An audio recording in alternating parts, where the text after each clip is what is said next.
And welcome back. We're about to show you some very disturbing video that was just released a couple of days ago, so you may want to keep your children out of the room for the next couple of minutes. Last week on my guilt trip, we defined the boundaries of the parent-babysitter relationship. But just yesterday, a videotape was released, not a few days ago, just yesterday, that showed just how tragically that relationship can be breached. Before, this was something I had vowed I would not look at, and it is so disturbing to see as a parent. Joining me on my guilt trip is Mike Giordano, Vice President of Know Your Nanny, the company responsible for recording the shocking videotape that you just saw. And also joining me are two professional babysitters, Bianca Reese and Tracy Reyna. Welcome to all of you. Thank you so much for joining me. Mike, these parents, just to the audience understand, Connecticut family, they suspected the babysitter of abuse, so they came to you, they got a camera, they wanted to record her, so I guess to prove it, and then so they have the ability to prosecute and to prevent her from doing this to other people. Can you explain how the camera works? Because it's tiny. Yes, this is the camera right here. We have this is the exact camera that was inserted into the clock that was in the home of the parents in Connecticut. This is the lens itself, this little pinhole lens here attached to a postage stamp-like printed circuit board, and is tied into a transmitter. Okay, now this transmits through the air, and it can be picked up in any area of the home, whether it's the basement, the garage, attic, any place. So basically, the camera can pick up 90% of the room, and it can be undetectable, and there are microphones too, so you can hear. And where's the tape being recorded? The tape could be any place in the home. It doesn't have to be in the same room as where the caretaker is or where the baby is. It could be located in a recorder any place in the home. Now, you have so many families who contact you wanting to get this kind of a camera put in their home. Why do you think it is all right for parents to secretly videotape their sitters? Their children are their most precious possessions. They have a child, an infant, who's 6, 7, 8 months old, entrusted to a nanny who they may have interviewed for 3 or 4 hours, if that. There are parents these days that don't know what their children are capable, and they've raised them all their life. They don't know what they're capable of doing when they're 18 years old, as we've seen recently.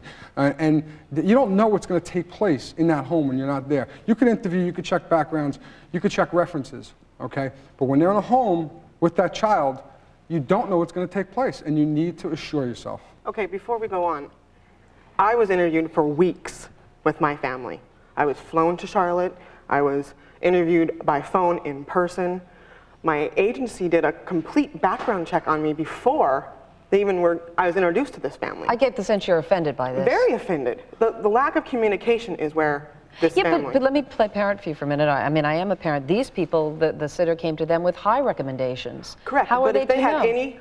any doubt whatsoever, they should not have left that person in their house. But they didn't have a doubt. That's the point. They didn't Why did they call him to have a camera? Because the baby started showing up with bruises. Well, once again, the baby shows up with bruises on their hands, so hey, why waste the time spending the money and going to get it? What if it's not the caretaker's fault? What if something else was taking place and it wasn't the caretaker's fault? They have to reassure themselves. And if you fire her on the spot and she goes to another family's home, and what's going to happen in that family's home? If she's doing this, she needs to be caught.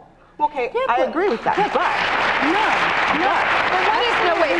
What is the issue for you folks? What is it? Because, see, I would not put a camera on my babysitter. Helen has been with us for 7 years, and I trust her, but this gives me pause, I have to tell you, because you don't always know what's going on. My kids are old enough that I think they would tell me, but if they were infants, I might not know. You don't know what's going on, but if you take the time, these are your precious, precious children, if you take the time to just step away from work, go in, intervals in the day, unannounced, just pop in, just show up. It might be too late with the video camera. And if you're a great sitter, why would you care about a camera?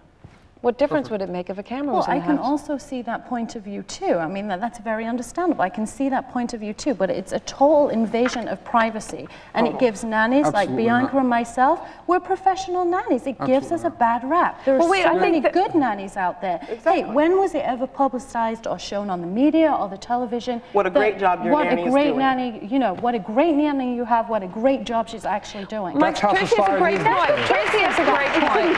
Because the relationship is built on trust. Yeah, but how do you build a relationship on trust with a camera? Mutual trust. There has to be trust for the family as well as the nanny. I have to trust my family with my life because I am in their house, I am doing stuff with their children, and in turn, they need to trust me. What if you guys came to me and I needed a sitter and I said, you know what, I'm anxious about this. We do have monitoring devices